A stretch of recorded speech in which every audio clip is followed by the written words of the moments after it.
సభకు నమస్కారం అండి. ఈ రోజున నాకు చాలా ఆనందంగా ఉంది. ఎందుకంటే సనాతన ధర్మాన్ని అనుసరిస్తున్న వాళ్ళందరికీ ఈ రోజున చాలా శుభదినం. ఎందుకంటే ఈరోజు నాగపంచమి. నాగపంచమి సందర్భంగా మొదటి శ్రావణ శుక్రవారం సందర్భంగా ఆస్పిషియస్ డేగా భావిస్తూ New Talent Roar Set production number 1 యొక్క రెండవ కార్యక్రమానికి ఇది ఇక్కడ చేసుకోవటం అనేది ఒక శుభదినంగా భావిస్తూ చేసుకోవటమే కాక మొదటి కార్యక్రమం అనేది మేము మా నందమూరి విశ్వవిఖ్యాత నటసార్వభౌమ నటరత్న పద్మశ్రీ నందమూరి తారక రామారావు గారి నటవారసులైన నటసింహం నందమూరి బాలకృష్ణ గారి జన్మదినం రోజున చేసుకోవడం జరిగింది. అది కూడా ఒక ఆస్పిషియస్ డే మాకు నందమూరి వంశ వీరాభిమానులందరికీ. అలాగే ఈ కార్యక్రమం కూడా ఘట్టమనేని మహేష్ బాబు గారి ప్రజెంట్ సూపర్ స్టార్గా భావిస్తున్న కీర్తించబడుతున్న ఘట్టమనేని మహేష్ బాబు గారి జన్మదిన రోజున జరుపుకోవడం కూడా నాకు పర్సనల్గా ఒక ఆనందదాయకమైన అంశం కింద భావిస్తున్నాను. అది ఎందుకంటే ఎలా అంటే నేను నందమూరి వంశ వీరాభిమానిగా అంటే రామారావు గారి అభిమానిగా మా గుడివాడలో అభిమాన సంఘం నడుపుతున్న సమయంలో కృష్ణ గారి అభిమానులతోనూ అక్కినేని నాగేశ్వర గారి అభిమానులతోనూ అలాగే శోభన్ బాబు గారి అభిమానులతో అందరితో ఆర్గ్యుమెంట్లు వాదోపవాదాలు తర్క వితర్కాలు చాలా చేసుకుంటూ ఉండేవాడిని. కానీ అందరూ సోదరులలాగా ఉండేవాళ్ళం. అదే కల్చరు నేను ఇక్కడ వచ్చిన తర్వాత ఏ హీరోతో చేసినా కూడా అందరి అభిమాన సంఘాల వాళ్ళు షూటింగ్లకు వస్తుండేవాళ్ళు. ఉదాహరణకి మహేష్ బాబుతో షూటింగ్ చేసినప్పుడు మహేష్ బాబు గారి అభిమాన సంఘాలలో వచ్చి నన్ను సోదరుడిగా భావించేవాళ్ళు. అలాగే నేను నాగార్జున గారితో షూటింగ్ చేస్తున్నప్పుడు నాగార్జున గారి అభిమాన సంఘం వాళ్ళు వచ్చి కూడా షూటింగ్లో నన్ను సోదరుడిగా భావించేవాళ్ళు. ఇంకా హరికృష్ణ గారితో చేస్తున్నప్పుడు బాలకృష్ణ గారితో చేస్తున్నప్పుడు మా నందమూరి వంశ వీరాభిమానులందరూ కూడా నన్ను చాలా సోదరుడిగా హక్కును చేర్చుకున్నారు. అలాగే నేను పవర్ స్టార్ మెగాస్టార్ మేనల్డ్ అయిన సాయిధరం తేజ్ చేసినప్పుడు కూడా వాళ్ళ అభిమానులు కూడా వచ్చి నన్ను అభిమాని కిందే సోదరుడి కింద అభిమాన కులం అనే ఒక సోదరుడి కింద నన్ను సోదరుడిగా భావించారు. సో అలా నన్ను భావించారు, అక్కడ కూడా అలా భావించారు. సినిమా ఫీల్డ్కి వచ్చి అసిస్టెంట్గా అసోసియేట్గా కో డైరెక్టర్గా నేను పనిచేస్తున్న రోజుల్లో వైజయంతి మూవీస్ అనే ఒక అద్భుతమైన సంస్థ, ఇప్పుడు కూడా అది అద్భుతమైన సంస్థే, ఎప్పటికీ అలాగే ఉంటుంది. మా నందమూరి తారక రామారావు గారు దానికి పేరు పెట్టారు. దానికి ఆ సంస్థ ఎప్పటికీ అలాగ విరాజిల్లుతూనే ఉంటుంది. ఆ సంస్థలో నేను అసోసియేట్గా కో డైరెక్టర్గా పనిచేస్తున్నప్పుడు అశ్విని దత్ గారు నాకు మాట ఇచ్చారు, దర్శకుడిగా నేను చేస్తాను చౌదరి అని. అందువలన అక్కడే ఉండిపోవటం జరిగింది. ఆయన ఒకానొక సందర్భంలో ఘట్టమనేని శివరామకృష్ణ గారు అంటే కృష్ణ గారి దగ్గర నా ప్రస్తావన తీసుకొస్తే దర్శకుడు చేద్దాం అనుకుంటున్నానని ప్రస్తావన తీసుకొచ్చినప్పుడు కృష్ణ గారు సరే ఇచ్చేద్దాం అన్నారు.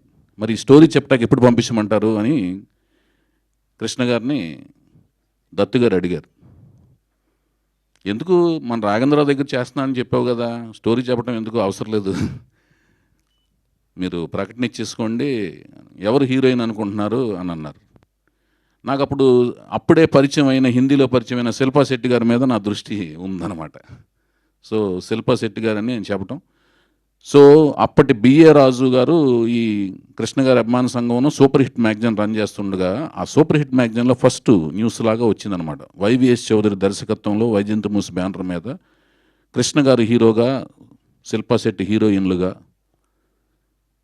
వైవిఎస్ చౌదరి దర్శకత్వంలో అని నా మొట్టమొదటి ప్రకటన వచ్చింది. మొట్టమొదటి దర్శకత్వం అనే ప్రకటన వచ్చింది. సో అలాగా ఆయన అంత ఈజీగా దర్శకత్వం అనేది నాకు అవకాశం ఇస్తానని రాఘేంద్రరావు దగ్గర చేస్తున్నాడు కదా అవకాశం అనేది, అంతే ఈజీగా నేను డైరెక్టర్ అయిన తర్వాత శ్రీ సీతారాముల కళ్యాణం చూస్తున్నారండి, సీతారామరాజు సినిమాలు అయిన తర్వాత మహేష్ బాబు రాజకుమారుడు షూటింగ్ జరుగుతుండగా నేను యువరాజు కథను కూడా ఒక 2-3 నిమిషాలు చెప్పాల్సి వచ్చింది. మొదటి సినిమా ఆయనది రిలీజ్ కాలేదు. గుడివాడలో నేను అభిమాన సంఘంలో తిరుగుతున్నప్పుడు అభిమానులతో పాటు, కృష్ణ గారి అభిమానులతో పాటు మహేష్ బాబు సినిమాలను చూశాను. నాకు కృష్ణ గారు వీళ్ళందరూ నేను రామారావు గారి అభిమానులు కాబట్టి వాళ్ళంటే పడేది కాదు, కానీ మహేష్ బాబు అంటే ఎందుకో చైల్డ్ ఆర్టిస్ట్గా ఉన్న కాడి నుంచి చాలా ఇష్టం అనమాట. ఆ ఇష్టం అనేది అనుకోకుండా ఆయనకే కథ చెప్పాల్సిన పరిస్థితి వచ్చినప్పుడు ఆ 10 నిమిషాలు 5 నిమిషాల్లో యువరాజు కథ అని చెప్పడం జరిగింది. చాలా సెన్సిటివ్ ఎలిమెంట్ ఆ కథ. అలాగే ఆయనకి వెంటనే నచ్చేసింది. రాజకుమారుడు చేస్తున్న టైంలో సెట్స్లో గోల్కొండ ఫోర్ట్లో 10 నిమిషాలు చెప్తుండగా ఆయనకి వెంటనే నచ్చేసి ఆయన అన్నారు, ఆయన దగ్గర అప్పటికి కృష్ణ గారి దగ్గర 10-12 మంది ప్రొడ్యూసర్లు వెయిట్ చేస్తున్న టైంలో ఆయనకి కథ నచ్చేసి, ఏమంటే మీరు మంచి ప్రొడ్యూసర్ని తీసుకురండి, ఇవన్నీ పట్టించుకోవద్దు, 10-12 మంది వెయిట్ చేస్తున్నారని, మీరు ఒక ప్రొడ్యూసర్ని తెచ్చుకుంటే నేను 2వ సినిమా కింద ఈ సినిమా చేస్తున్నాను అని మాట ఇచ్చారండి. నా మొదటి సినిమా 2వ సినిమా చూడకుండా. అది ఆయన నా మీద ఉంచిన నమ్మకం అనమాట. నేను చెప్పిన విధానం కానీ అది కానీ ఆయన ఎందుకో ఇన్స్పైర్ అయ్యాడు. ఆయన ఎందుకో నచ్చింది. ఆయన నా మీద ఉంచిన నమ్మకం అనేది నాకు ఎంతో ఆత్మీయంగానో ఆప్తుడిలాగా భావించాను. అదే ఆత్మీయత, ఆప్తుడుగా నన్ను భావించిన ఆ అనుబంధం అదంతా కూడా సినిమా త్రూఅవుట్, యువరాజు త్రూఅవుట్ నేను అది కొనసాగింది. తర్వాత కూడా కొనసాగింది. యువరాజు దరిమిలా జరుగుతున్న చర్చలు, వాదోపాదాలు, సినిమా నిర్మాణ కార్యక్రమాల్లో జరుగుతున్నప్పుడు ఆయన మరీ పట్టుబట్టి, మీరు సొంతంగా నిర్మాణ సంస్థ పెట్టండి, ఎందుకు ఈ చర్చలు గిర్చలు, మీరు నిర్మాణ సంస్థ పెడితే నేను కథానాయకుడిగా ఉండి సినిమా చేస్తానంటే, ఆయన చెప్పిన మీదటే నేను బొమ్మరిల్లు అనే సంస్థ పెడతాం జరిగింది. ఆయన ఇంకా నాకు ఇష్టం లేదు యాక్చువల్గా నిర్మాతను అవటం అనేది. ఆయన 2-3 సార్లు పోరిన తర్వాత నేను వెళ్ళి బలవంతంగా, ఎందుకంటే అట్టి కఠినమైన చర్య అనమాట నిర్మాత అవటం అనేది, వెళ్ళి నిర్మాతగా అవటం జరిగింది. బొమ్మరిల్లు అనే సంస్థ, బొమ్మలు తయారు చేసే ఇల్లు బొమ్మరిల్లు. బొమ్మ అంటే సామాన్య మానవుడి భాషలో ఎన్టీఓడు బొమ్మ చూశాను, ఏఎన్ఆర్ బొమ్మ చూశాను అనేవాళ్ళు అప్పటి రోజుల్లో. అందుకని బొమ్మలు తయారు చేసే ఇల్లు బొమ్మరిల్లు అనే ఒక అర్థవంతమైన పేరుతో బొమ్మరిల్లు అనే నిర్మాణ సంస్థని స్థాపించడం జరిగింది. తర్వాత మహేష్ బాబు గారి సినిమాలు ఆయన చాలా బిజీగా ఉన్న టైంలో నేను లాహిర్ చిత్రంతో ప్రారంభించిన వెంటనే, సినిమా రిలీజ్ అయిన వెంటనే ప్లాటినం డిస్క్ ఫంక్షన్ చేసి దాన్ని సినిమాని ఒక ప్రచారాన్ని ఊపందించుకునే కార్యక్రమం చేయాల్సి వచ్చినప్పుడు ఆయనే స్వచ్ఛందంగా వచ్చి జెమినీ టీవీకి ఫోన్ చేసి డెకరేషన్ అది చేయించి ప్లాటినం డిస్క్ ఫంక్షన్కి ఆయనే స్వయంగా వచ్చి 2 గంటల కార్యక్రమం చేసి నాకు వెన్నింటి ఉన్నారన్నమాట. ఆయన ఒక ఆప్తుడిలాగా, ఒక ఆత్మీయుడిలాగా. సో అదంతా నేను వైవిఎస్ చౌదరి అంటే స్నేహం, నమ్మకానికి ప్రతిఫలం, కృతజ్ఞత చూపించుకునే విధానం అన్నమాట. నాలో నటన ఉండదు, యాక్టింగ్ ఉండదు, అనుబంధాలు తెంచుకునే ఒక తత్వం ఉండదన్నమాట. సో అది ఆ రుణాన్ని తీర్చుకుందాం ఉద్దేశంతో ఆ సినిమా 100 డేస్ ఫంక్షన్ అప్పుడు సేమ్ ఇదే రోజున 2002 ఆగస్టు 9న నేను ప్రకటన ఇచ్చిన మేరకు, రిలీజ్ రోజున ఇచ్చిన ప్రకటన ఇచ్చిన మేరకు ఆగస్టు 9న గుడివాడలో ఎన్టీఆర్ స్టేడియంలో ఇదే మహేష్ బాబు బర్త్డే రోజు అనుకోకుండా వచ్చిన రోజున 2వ వారంలో జరపబడతాయని స్టేట్మెంట్ ఇచ్చిన ప్రకారం ఆగస్టు 9నే నేను చేసి రాజమండ్రి నుంచి దాదాపు ఆ రోజుల్లో 3-4 లక్షల రూపాయల క్రాకర్స్ తెప్పించి హ్యాపీ బర్త్డే మహేష్ బాబు అని చెప్పేసి నేను క్రాకర్స్ కాల్పించటం, అదంతా జెమినీ టీవీలో ఆ రోజున లైవ్ టెలికాస్ట్లో కూడా రావటం కూడా జరిగింది. సో అంతటి అనుబంధం, ఆ ఆత్మీయత ఉంది. అనుకోకుండా మళ్ళీ ఇదే రోజున ఈ ఫంక్షన్ చేసుకోవటం కూడా నాకు ఒక కోఇన్సిడెంటల్గా, యాదృచ్ఛికంగా నేను భావిస్తున్నాను. సో అంతటి ఒక బ్యాక్ అనుబంధం, ఎమోషన్ ఉంది ఈ కార్యక్రమానికి. ఇక ఈ కార్యక్రమానికి వస్తే, ఈ కార్యక్రమంలోని మెరుపులు ఏంటంటే, ఒక కథ సర్వేంద్రియానం నయనం ప్రధానం అంటే దృశ్యం అనేది ప్రధానం. సినిమాకి దృశ్యం అనేది మెయిన్. దృశ్యం అంటే కథనం. కథ నేను రాసుకున్నాను. కథనం అనేది నా ఆలోచనలోంచి అర్థవంతమైన, సమర్థవంతమైన మాటలు రాయటానికి ఒక అద్భుతమైన వ్యక్తి కావాలని తపన పడుతున్న టైంలో పీపుల్ స్టార్ నారాయణమూర్తి గారు నాకు కంచె రిలీజ్ అయిన టైంలో నాకు ఇదే ప్రసాద్ ల్యాబ్ కాంపౌండ్లో ఎదురయ్యారు. నాకు ఆయన నన్ను bus south India Subhash guy అని సరదాగా అంటుంటారు నన్ను. నారాయణమూర్తి గారు ఎప్పుడు నుంచిన ఆయన ఆవేశం అలా ఆయన చుట్టూ తిరుగుతుంటుంది. ఆయన మనిషి ఎలా ఉన్నా, ఆయన చాలా ఆవేశపరుడు. ఆయన కూడా నాకు ఇన్స్పిరేషన్ అనమాట. ఆయన ఈవి సత్యనారాయణ గారు నేను బ్యానర్ పెడతాక ఇంకో రకమైన ఇన్స్పిరేషన్ అనమాట. సొంత బ్యానర్ పెట్టకపోతే వాళ్ళ ఈవీవి గారు సెకండ్ ఇన్నింగ్స్ లేదు. సొంత బ్యానర్ పెట్టకపోతే పీపుల్ స్టార్ నారాయణమూర్తి గారు మన ఆంధ్రప్రదేశ్కి పీపుల్ స్టార్గా కనపడేవాళ్ళు కాదు. వాళ్ళిద్దరికీ కూడా నేను లాహిర్ 100 డేస్ ఫంక్షన్ అప్పుడు సన్మానం చేసుకున్నాను. 100 డేస్ వేదిక మీద పిలిచి కృతజ్ఞతలు తెలియజేసుకున్నాను. సో ఆయన కనపడి కంచె సినిమా చూసారా, అద్భుతమైన డైలాగ్ రైటర్ వచ్చాడు, చాలా అర్థవంతంగాను సారవంతమైన మాటలు రాస్తున్నారు, వెళ్ళి అర్జెంటుగా చూడండి మీరు అని ప్రసాద్ ల్యాబ్లో కనపడి నన్ను అర్జెంటుగా పీవీఆర్లో ఎదురుగుండా, అప్పుడు సినిమాక్స్ అనమాట, రాఘేంద్ర గారు సినిమాక్స్లో పంపించే సినిమా చూపించారు, చూడమని చెప్పొచ్చారు. సో నేను వెంటనే వెళ్ళి చూడటం జరిగింది. చూసిన తర్వాత అర్రే ఇప్పుడు నేను సినిమా చేయట్లేదు, ఎందుకు నాకు ఆ సినిమా తర్వాత గ్యాప్ వచ్చింది, అంటే రే సినిమా ఇంకా పోస్ట్ ప్రొడక్షన్ వర్క్లో జరుగుతుంది, మళ్ళీ ఎప్పుడు సినిమా తీస్తానో ఏంటో, సినిమా తీసినప్పుడు మాత్రం డెఫినెట్గా ఈ డైలాగ్ రైటర్ గారిని పెట్టుకోవాలి, ఈయన ఎవరో నాకు పరిచయం లేదు, ఎలాగో అప్రోచ్ అవుదాంలే అని అనుకుంటా గ్యాప్ ఇలా అయింది. ఈలోగా ఈయన ఆరోహణ క్రమంలో ఇలా పెరుగుతూ వెళ్ళిపోయి పెద్ద పెద్ద సినిమాలు, ప్రతిభావంతమైన డైలాగ్సు, సారవంతమైన డైలాగ్సు, తెలుగు భాషకి గుర్తుకు తెచ్చే ఒక చిన్న డైలాగులో ఒక సీనును, ఒక సినిమా యొక్క సారాంశాన్ని తెలియజెబుతూ మన ఆలోచింపజేసే డైలాగులు రాస్తూ, సంభాషణలు రాస్తూ, ఇంటికి వెళ్ళినా కూడా, అంటే మహానటి ఇంటర్వెల్ సీన్ అయితే అసలు ఎంత, అసలు ఒకటి కాదు, అంటే ఒకటి గురించి చెప్తే మిగతా దాన్ని మనం అనాథలుగా వదిలేసినట్టు. ఒక తల్లికి ఒక బిడ్డ గురించి పొగిడితే మిగతా బిడ్డలు ఏంటి అని బిడ్డలు ఫీల్ అవుతారని తల్లి చెప్పకుండా అందరూ నాకు సమానమే అంటారు చూడండి. అట్లాగూ అన్ని సినిమాలకి న్యాయం చేశారు. సినిమాలు ఇప్పుడు కథానాయకుడు మహానాయకుడు సినిమాలు ఉన్నాయి, అందులో అన్ని డైలాగ్స్ అద్భుతంగా రాశారు. సో అట్లాంటి ఈయనతో ఎప్పుడు పని చేయాలి అని అనుకుంటున్న టైంలో నాకు ఇంతకుముందు డైలాగ్స్ రాసిన వాళ్ళు కూడా అద్భుతంగా రాశారు. వాళ్ళని ఎంతో కష్టపెట్టాను, వాళ్ళు కష్టపడ్డారు. ఉదాహరణకి నాకు ఫస్ట్ సినిమా నాకు ఎంతో ఇష్టపడి, నేను ఎంతో అభిమానించి చేరువయ్యి రాయించుకున్నది జంజాల్ గారితో నా ఫస్ట్ ఫిలిం. ఆయనకి నేను ఫ్యాన్ని. రెండో సినిమా పోసాని కృష్ణమురళి. అలాగే తర్వాత నుంచి నాకు పరిచయం అయ్యాడు చింతపల్లి రమణ గారు. ఆయన ఎక్సలెంట్గా, ఆయనతో అసోసియేషన్ చాలా సినిమాలు కొనసాగింది. ఆయన అన్ని రకాలుగా కష్టపడ్డారు. చింతపల్లి రమణ గారు అద్భుతంగా నాకు సహాయ సహకారాలు అందించారు. అద్భుతమైన విజయాలు ఆయన ద్వారా వచ్చినాయి నాకు. ఈ తర్వాత ఈయన నాకు నెక్స్ట్ సినిమా చేస్తే ఈయనతోనే చేయాలి అని అనుకున్న టైంలో ఈయన ఎదిగిపోయాడు. అన్నగారు మీరు ఎదిగినా నా పట్ల అదే, మీరు కంచెప్పుడు నేను చూసిన అదే విధేయత, అదే నేను అప్రోచ్ అయినప్పుడు అంతే స్నేహపూర్వక సంబంధాలతో. ఇంకొక అదృష్టం ఏంటంటే, ఈయనకి నాకు కామన్ ఫ్యాక్టర్ ఏంటంటే, రామారావు గారంటే నాకు ఎంత గాఢమైన అభిమానం ఉందో అంతకు మించిన గాఢమైన అభిమానం ఆయనకు కూడా ఉంది. ఆయన పట్ల స్టడీ ఉంది. సో మీ ఇద్దరం కలిసి పనిచేయడం అనేది నా అదృష్టం కింద భావిస్తున్నాను ఈ సినిమాకి. సో కథనం, దృశ్యం, సర్వేంద్రియానం నయనం ప్రధానం అంటే దృశ్యం పరంగా నేను ఎంతో కష్టపడ్డానని నేను భావిస్తున్నాను, కష్టపడుతూనే ఉంటాను. సినిమా వరకు నేను చేయగలిగింది అదొకటే, కష్టపడాలి కూడా, అది నా కర్తవ్యం, అది నా బ్రెడ్ బటర్ అండ్ కీర్తి ప్రతిష్టల కోసం నేను చేయాలి. సో ఆయన దొరికారు. ఇక నయనం అంటే కళ్ళు కోల్పోయిన వాడికి శ్రవణం ప్రధానం అవుద్దన్నమాట.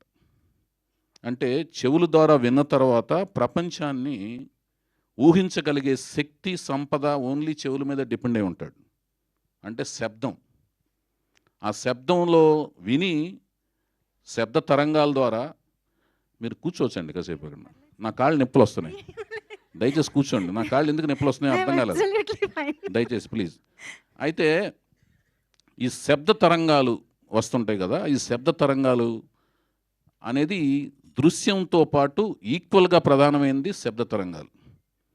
దానికి సాహిత్యం, అంటే నేను నా సినిమాలు తయారవుతున్న కాడి నుంచి కూడా, ఫస్ట్ నుంచి కూడా నాకు సాహిత్యము, సంగీతం అనేది కథానాయకుడు, నాయకుల కింద ఫీల్ అవుతూ ఉంటాను, భావిస్తూ ఉంటాను.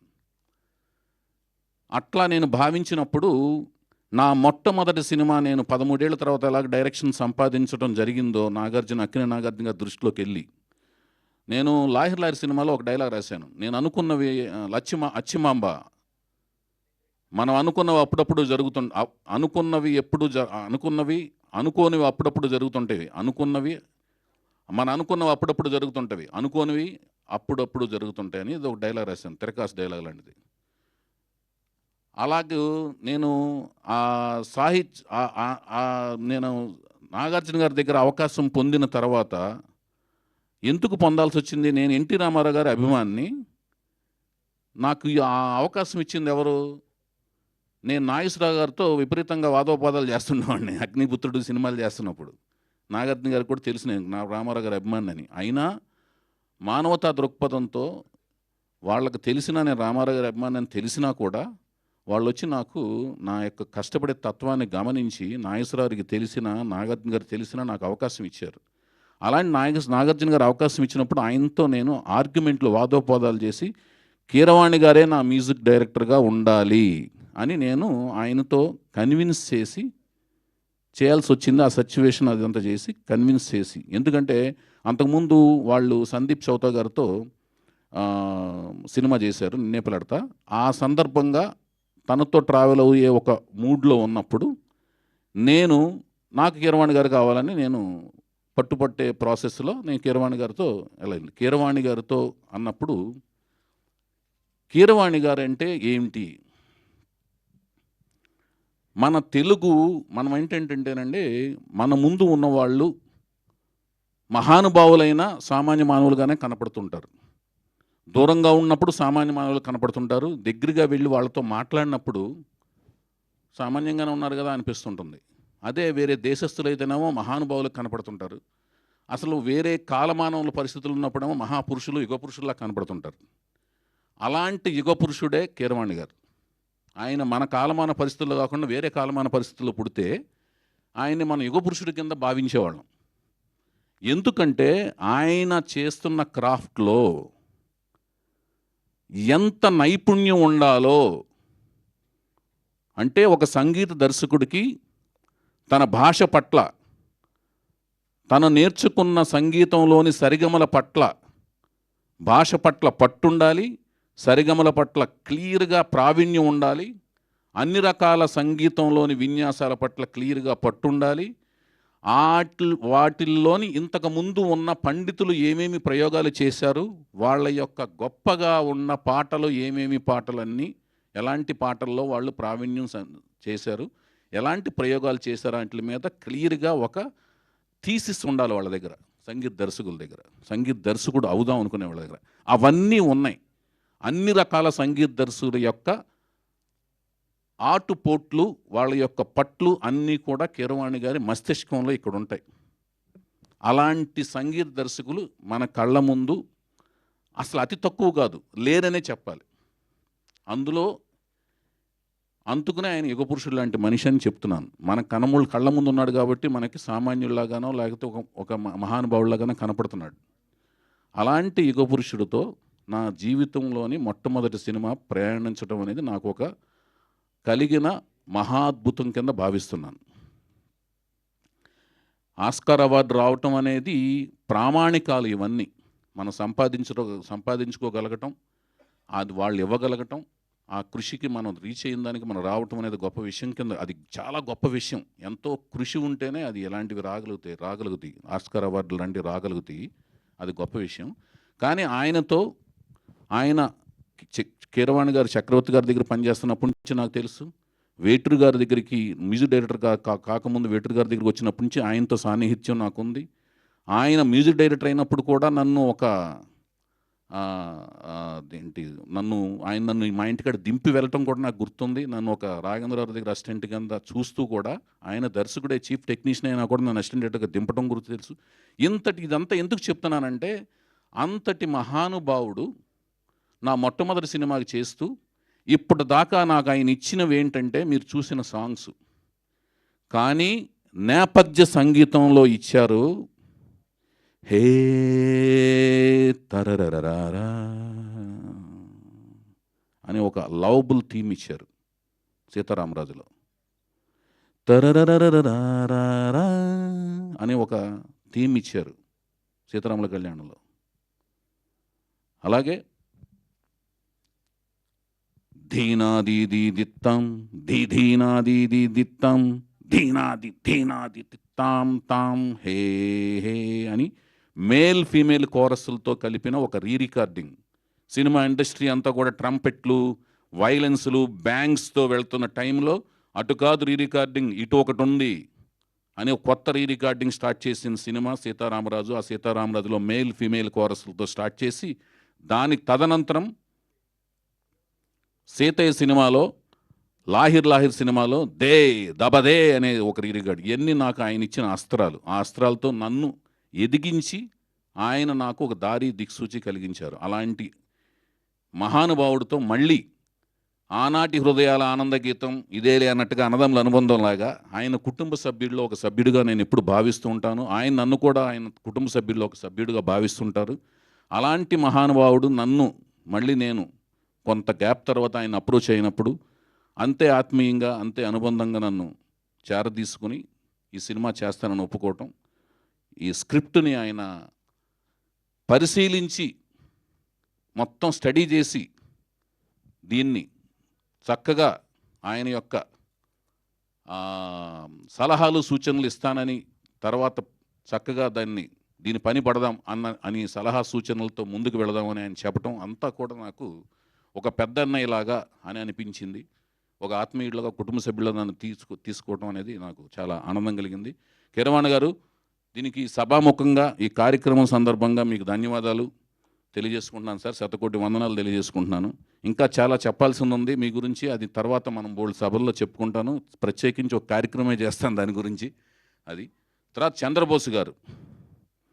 చంద్రబోస్ గారి గురించి కూడా ఇంతేనండి.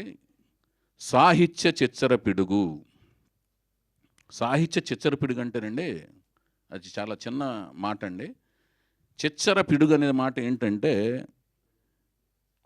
పెద్దవాళ్ళు చిన్నగా కనపడటం కంటే కూడా చిన్నగా ఉంటూ కూడా పెద్ద పెద్ద విషయాల్ని ఆవిష్కరించటం అనమాట. తను చిన్నపిల్లలా కనపడతాడు, పెద్ద పెద్ద విషయాలను ఆవిష్కరిస్తుంటాడు. ఇతనేనా ఇంత పెద్ద విషయాల్ని, ఇంత ఆలోచనల్ని, ఇంత థింకింగ్ ప్యాటర్న్ ఉన్నట్లని రాయగలుగుతాడు అని చూస్తేనేమో ఇలా వస్తాడు, కంగారుగా మాట్లాడుతుంటాడు, కుందేల్లాగా ఉంటాడనమాట. చాలా కుందేల్లాగా హడావుడు కంగారుగా మాట్లాడతారు, వెళ్ళిపోతుంటాడు. చూస్తేనేమో సాహిత్యం అద్భుతంగా ఉంటుందన్నమాట. ఆయన చూస్తే నమ్మశక్యం కాదనమాట. రాసిన ప్రతిదీ పండితులు అందరితోనూ మళ్ళీ రీచెక్ చేసుకునే ఒక వినయం ఉంది ఆయన దగ్గర. అందరి దగ్గర తన దగ్గర ఏమంటే నేను రాసింది కరెక్టేనా కదా, మళ్ళీ డైరెక్టర్ దగ్గరికి వెళ్తున్నాను, మళ్ళీ ఇది మాధ్యమాల్లోకి మార్కెట్లోకి వెళ్ళిన తర్వాత నేను ఒక మాట కూడా పడకూడదు, నేను తప్పేమైనా రాసుంటే నన్ను సవరించండి, నాకు తెలియజెప్పండి అనే వినయ విధేయతలు, అహంకారానికి లోను కాకుండా వినయ విధేయతలతో ఎప్పటికీ ప్రయాణించే ఒక వినయ విధేయతలు ఉన్న మహా వ్యక్తి, శక్తి మన సాహిత్య చిచ్చరపిడిగా నేను ముద్దుగా పిలుచుకునే చంద్రబోసు. ఆయన కూడా నాకు అరుదుగా, అంటే చాలా లేటుగా, ముందు నాకు వేటూరు సుందరమూర్తి గారు రాశారు, తర్వాత నాకు సీతారామ శాస్త్రి గారు అంటే మహా అనుభావంతో ప్రయాణం స్టార్ట్ అయింది నా జీవితం సంగీతం పరంగా, సాహిత్యపరంగా. తర్వాత వేటూరు గారు నా గురువు గారు అనమాట. ఆయన దత్తపుత్రుడిగా నేను సినిమా ఇండస్ట్రీ అందరికీ తెలుసు. నేను ఆ దత్తపుత్రుడిగా ఆయన వేటూరు గారు, తర్వాత చంద్రబోస్ గారు పరిచయం అయ్యారు. అలాగే మధ్యలో నారాయణ రెడ్డి గారితో కూడా కొన్ని పాటలు రాయించుకున్నాను. అక్కడి నుంచి చంద్రబోస్ గారితో స్టార్ట్ అయింది. చంద్రబోస్ గారు ఒప్పుకోవటం కూడా ఇది నేను ఒక అద్భుతమైన కార్యక్రమం కింద ఫీల్ అవుతున్నాను. ఇంతకుముందు నేను చెప్పిన మ్యూజిక్ డైరెక్టర్స్ విషయంలో కూడా కీరవాణి గారితో ప్రారంభించినా కూడా నేను మధ్యలో రమణ గోగుల్ గారితో, చక్రి గారితో, సందీప్ చౌతా గారితో, మణిశర్మ గారితో, వీళ్ళు నలుగురితో కూడా 4 సినిమాలు చేయటం జరిగింది. వాళ్ళు కూడా ఎంతో నాకు ఇష్టమైన, నేను ఎంత కష్టపెట్టినా మంచి ఇష్టమైన మ్యూజిక్ ఇచ్చారు. వాళ్ళకు కూడా థ్యాంక్ యూ చెప్తూ ఈ సందర్భంగా, అలాగే చంద్రబోస్ గారికి మరొకసారి ధన్యవాదాలు చెప్తూ, అసలు ఈ కార్యక్రమానికి మరొక ముఖ్యమైన విశేషం ఏంటంటే, లాస్ట్ ఈవెంట్లో మనము పరిచయం చేసుకున్నది నందమూరి తారక రామారావు గారని. రామారావు గారి విశ్వవిఖ్యాత నటసార్వభౌమ నందమూరి తారక రామారావు గారి 4వ జనరేషన్, అంటే 4వ జనరేషన్. మొదటి జనరేషన్ రామారావు గారు, నెక్స్ట్ వారసులు బాలకృష్ణ గారు. బాలకృష్ణ గారు అన్నయ్య గారితో పనిచేశాను, బాలకృష్ణ గారితో పనిచేశాను. హరికృష్ణ గారి కొడుకు జానకిరామ్ గారు. జానకిరామ్ గారు బిడ్డ నందమూరి తారక రామారావు గారి పేరు, ఆయనే మా సినిమా కథానాయకుడు. ఆయన పేరుని పరిచయం చేశాను, ఆయన కథానాయకుడు. ఇప్పుడు కథానాయిక ఎవరు? నేను చాలా సినిమాలకి నేను పరిచయం చేసే వాళ్ళకి కేర్ ఆఫ్ అడ్రస్గా నిలిచాను. దేవుడి దయ వల్ల, మా తల్లిదండ్రులు నాకు ఇచ్చిన జన్మ వల్ల, రామారావు గారు ఇచ్చిన స్ఫూర్తి వల్ల, ఎన్టీ రామారావు గారు ఇచ్చిన స్ఫూర్తి వల్ల, కృషి, పట్టుదల, దీక్ష ఆయన ఇచ్చి వెళ్ళారు. ఆ మార్గదర్శనం నడవటం వల్ల నేను నిలిచాను. సో చాలామంది అమ్మాయిలను పరిచయం చేశాను. వాళ్ళందరినీ బాంబే నుంచి తీసుకురావటం జరిగింది. ఎప్పటి నుంచో నా మనసులో జయప్రద గారు, జయసుధ గారు, శ్రీదేవి గారు, విజయశాంతి గారు, ఇలా చాలామంది మన తెలుగు ఇండస్ట్రీ నుంచి చాలామంది, ఇప్పుడు వాణిశ్రీ గారు, ఎంత అద్భుతమైన నటి వాణిశ్రీ గారు, ఇలా ఎంతోమంది మన తెలుగు ఇండస్ట్రీ నుంచి తెలుగు వాళ్ళు వచ్చారు కదా, మన తెలుగు వాళ్ళని మనం పరిచయం చేయలేమా అని ఒక ఆలోచన. ఇంకా వీళ్ళకి డైరెక్టర్లకినో ఇండస్ట్రీకి బాంబే నుంచి ఇతర రంగాల నుంచి పరిచయం చేయడం తప్పితే మన తెలుగు వాళ్ళు వీళ్ళు దొరకరా అని మన తెలుగు వాళ్ళలో ఇలాంటి ఆలోచనలు ఎప్పుడో 2012లో 2013లో వచ్చినప్పుడు దానికి కార్యరూపం దాల్చే కార్యక్రమంలో నేను వెతుకుతున్న ప్రాసెస్లో మన తెలుగు వాళ్ళలో ఒక అమ్మాయి, నాకు ఒక సోషల్ నెట్వర్క్స్లో ఒక అమ్మాయి నా కళ్ళలో పడింది. ఆమె చక్కగా చాలా బాగుంది, చక్కగా 5 అడుగుల 7 అంగుళాల దాకా ఉంది, చక్కటి శంఖం లాంటి మెడ, చక్కటి కళ్ళు, కలువ పువ్వుల లాంటి కళ్ళు, మంచి ఐబ్రోసు, మంచి కవి చక్కటి హాయిగా ఆనందంగా ఉన్నప్పుడు, మంచి ఉత్సాహంలో ఉన్నప్పుడు ఆయన రాసుకున్న భాషలోంచి ఒక మంచి అందమైన జానపద కన్యకి ఒక కొలను పక్కన కూర్చుని సేదతీరినప్పుడు ఆయన రాసుకున్న భావుకతలోంచి రాసుకున్న ఒక కన్య ఎలాగుంటుందో అంతటి అందాలు అవన్నీ ఉన్న ఒక తెలుగు భారతీయ కన్యలాగా అనిపించినట్లుగా అనిపించింది ఆ అమ్మాయిని చూడగానే. అంటే ఇవన్నీ ఆలోచనలు అవన్నీ రూపం కల్పిస్తే ఈ అమ్మాయి ఫీచర్సు ఇలా అనిపించే అమ్మాయిలాగా అనిపిస్తుంది అని నాకు ఆలోచనలోకి వెళ్ళి డెఫినెట్గా ఈ అమ్మాయిని మనం హీరోయిన్గా పరిచయం చేస్తే బాగుంటుంది అనే ఒక ఆలోచన వచ్చిన వెంటనే నేను వెళ్ళి వాళ్ళని సంప్రదించడం, అనుకోని కారణాల వల్ల నా ప్రాజెక్ట్ డిలే అవటం వల్ల కొంచెం డిలే అయింది. చక్కటి నేను చెప్పినట్టుగా మంచి శంఖం లాంటి మెడ, మంచి కేసు సంపద బారుగా ఎక్కడ దాకా ఉంటుంది అమ్మాయికి, వెనక దాన్ని మన తెలుగులో పిరుదుల దాకా అంటాం, అక్కడ దాకా ఉంటుంది, ఒరిజినల్ హెయిర్ అది, చక్కటి కలుపు లాంటి కళ్ళు, కోటేరు లాంటి ముక్కు, మంచి లిప్సు.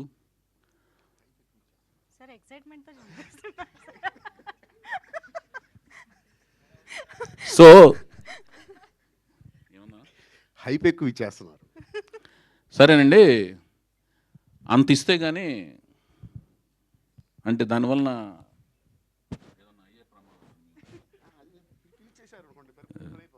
పిక్చర్ ఇవ్వకూడదు అదండి. అయితే అలాంటి సార్ అన్నగారు దయచేసి ప్లీజ్. సరే, అయితే అంతటి లక్షణాలు ఉన్న ఒక అమ్మాయిని నేను, అంటే ఇదంతా నా ఇమాజినేషన్స్లో, మీరు చూసే పిక్చరు మీకు ఏమనిపిస్తుందో ఏంటో తెలియదు, కానీ నేను చూపించినప్పుడు అలా ఉంటుందనే ఉద్దేశంతో నేను చెప్పేది కూడా అదే. ఇప్పుడు ఇంతకుముందు కూడా చెప్పేది. ఇప్పుడు ఇలియానా అని ఒక డైరెక్టర్, నాకు ఇలియానా నా దృష్టిలో పడింది, ఇంకొక డైరెక్టర్ దృష్టిలో కూడా పడింది.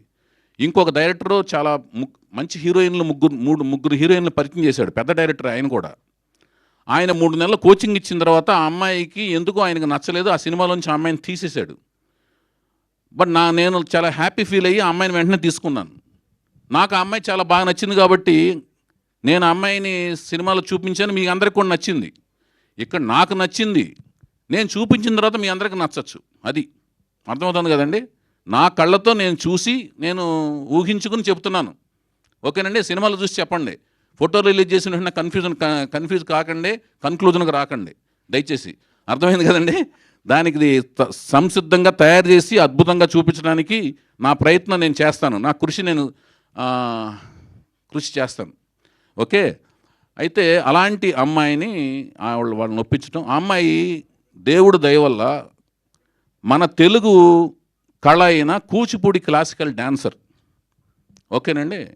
చిన్నప్పటి నుంచి క్లాసికల్ డాన్సరు, మన సినిమా దర్శకుల దగ్గర నుంచి కూడా అవార్డులు పొందింది ఆవిడ.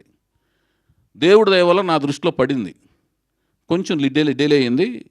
ఆ డిలే అవటం అనేది ఆ అమ్మాయి మంచిగా జరిగిందని నేను ఫీల్ అవుతున్నాను. సో ఆ అమ్మాయి ఎవరో కాదు, ఆ పేరు చెప్పేస్తారా మీరు? మీకు తెలుసా నాకు తెలియదు అన్న? మీకు తెలుసా అన్న? మీకు తెలీదు? సారీ, నీకు తెలుసు కానీ ఈ నువ్వు చెప్పేరా యుక్త, నువ్వు వచ్చాక స్టేజ్ మీద నీకు ఏదన్నా కార్యక్రమం ఇవ్వాలి. ఆయన టీజ్ చేస్తున్నారు యాక్చువల్లీ. వర్ణించడం అంతా అయిపోయాక ఇంత గ్యాప్ వస్తే దీన్ని టీజింగ్ అంటారు సార్.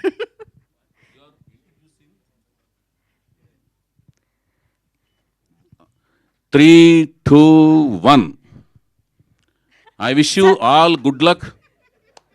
శ్రావణ శుక్రవారం సందర్భంగా, మొదటి శ్రావణ శుక్రవారం సందర్భంగా I wish you all good luck my dear heroine. And Telugu హీరోయిన్గా పరిచయం చేయబోతున్నాను. I wish you all good luck. నీకంతా మంచి జరగాలి, శుభం జరగాలి. ఇక్కడ మహాపండితుడు ఉన్నాడు, మీరు కూడా గుడ్ లక్ చెప్పండి అన్న. Good luck. 3, 2, 1. All the very best. All the very, very best. 2. పేరు చెప్పమంట. నువ్వు కౌంట్ డౌన్. మీరు కౌంట్ డౌన్ చేయండి, మీ దయతో నేను చెప్తా పేరు. ఓకే, పట్టుకున్నా గట్టిగానే. ఓకే, మీరందరు కౌంట్ డౌన్ చేస్తే నేను పేరు చెప్తాను. 3, 2, 1 అయిపోయింది కౌంట్ డౌన్. తొందరగా మేము అంత ఆత్రంగా ఉన్నాం యాక్చువల్లీ. యా, ఓకే అండి. హీరోయిన్ పేరు వీణా రావ్. ఓకే. ఈవిడి ఎలమంచిలి యుక్త అండి. ఈవిడి నా పెద్ద కూతురు. తను డిగ్రీ సెకండ్ ఇయర్ మొన్నే ఫినిష్ చేసి సమ్మర్ హాలిడేస్కి వచ్చింది. అమెరికాలో చదువుతుంది. దేవదాస్ సినిమా సందర్భంగా అమెరికాలో హ్యూస్టన్లో పుట్టింది. నాకు రెండో పాప కూడా ఉంది. ఆవిడ ఎలమంచిలి ఏక్త. ఆవిడ రే సినిమా సందర్భంగా అమెరికాలో పుట్టింది. సో నాకు తెలియక లాహిర్ లారి సినిమాలో ఒక డైలాగ్ పెట్టాను. రమాప్రభు గారు ఆ ముగ్గురు సిస్టర్స్ని తీసుకుని ఏంటి ఆదిత్య ఓం దగ్గరికి పెళ్లి చూపుల కోసం వెళ్తారు. అతను మ్యారేజ్ బ్యూరో నడుపుతుంటాడు. ఈ అమ్మాయి ఎప్పుడు పుట్టిందంటే అడిరాముడు అప్పుడు. ఈ అమ్మాయి దేనికి పుట్టిందంటే వేటగాడు అప్పుడు అంటుంది. మీ ఆయనకి పుట్టలేదా అంటే కంటి పుసులతో చంపేస్తా అంటే, అడిరాముడికి పుట్టింది వేటగాడికి పుట్టిందంటే వాళ్ళ సినిమా పేర్లు చెప్తుంటారు. అట్లాగూ దేవదాసుకు పుట్టింది ఈవిడి, ఆవిడ రై పుట్టిందన్నట్టుగా అట్లాగనమాట. జోక్గా ఆ టైం అది అమెరికా వెళ్ళినప్పుడు పుట్టారు. అది అయిపోయింది. ఇప్పుడు మనం we wish all good luck. ఈరోజు వీణ అది సందర్భంగా ఇంకొకటి ఏంటంటే, ఇంకా అతిరథ మహారాజులు అందరూ ఉన్నారు. వంశీ గారు అయిపోవచ్చింది, మీరు కంగారు పడకండి. మనం కూడా ఇంతకుముందు కొంచెం లేట్ అయిందన్నా, నాకు క్షమించన్నా. My dear Vamshi, you are sweetest, you are like sugar. Shekhar ఏమో హార్టెస్ట్, హీఈ్ లైక్ కారం. మంచి కాంబినేషన్ మీ ఇద్దరు. గుంటూరు కారం అంట మా అమ్మాయి అందిస్తుంది. సరే, ఓకే, ఒక 10 నిమిషాలు ఓపిక పట్టిండి ప్లీజ్. దయచేసి అర్థం చేసుకోండి. హరీష్ బాయ్ నెక్స్ట్ ప్రోగ్రామ్ పిఆర్ఓ అయినా దయచేసి అయిపోయిందండి. ఓకే, అయితే ఇప్పుడు నెక్స్ట్ ఏంటంటే మనకి ఇదండి ఆ వీణారావు, ఆవిడ హీరోయిన్. సో ఆవిడని ఇంట్రడ్యూస్ చేస్తున్నాం. నందమూరి తారక రామారావు గారు హీరో, వీణారావు గారు హీరోయిన్గా new Talent Roar set NTR at అనే బ్యానర్ పేరు మీద ప్రొడక్షన్ నెంబర్ 1, కథా స్క్రీన్ప్లే దర్శకత్వం నేను,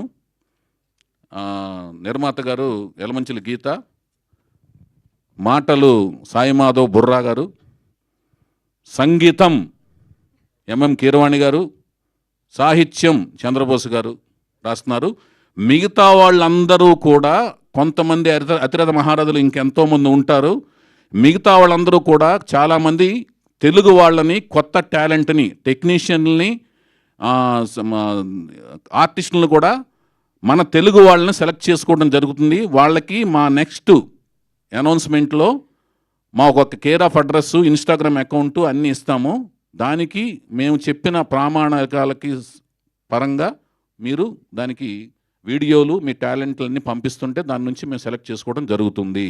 కొత్త టాలెంట్ని ఎంకరేజ్ చేస్తాం. న్యూ టాలెంట్ గర్జిస్తుంది ఇక్కడ అనే దాంట్లోంచి దానికి అనుగుణంగానే కొత్త టాలెంట్ని కూడా తీసుకుంటాం. చాలామందిని, కొంతమంది అతిరథ మహారాజులు, కొంతమంది కొత్త టాలెంట్తో కలిసి మేము ఈ ప్రాజెక్ట్ ముందుకు వెళ్తుంటుంది. అది తర్వాత మహేష్ బాబు బర్త్డే సందర్భంగా లాస్ట్ జూన్ 10న బాలకృష్ణ గారి బర్త్డే సందర్భంగా ఆయన కేక్ కట్ చేసాం. ఇప్పుడు మహేష్ బాబు బర్త్డే సందర్భంగా ఆ కేక్ను కట్ చేసి ఇది బిఏ రాజు గారు, మహేష్ బాబు కృష్ణ గారి అభిమాని అయిన బిఏ రాజు గారి కొడుకు శివ, బాబు శివరాధ రామ, ఆ కేక్ కట్ చేసేసి ఆయన మహేష్ బాబు బర్త్డేని సెలబ్రేట్ చేసుకోవడం జరుగుద్ది. దాని తర్వాత Q&A అండి. వెంటనే ఫాస్ట్గా ముగిస్తాను. దయచేసి అందరూ కోఆపరేట్ చేయండి. Thank you.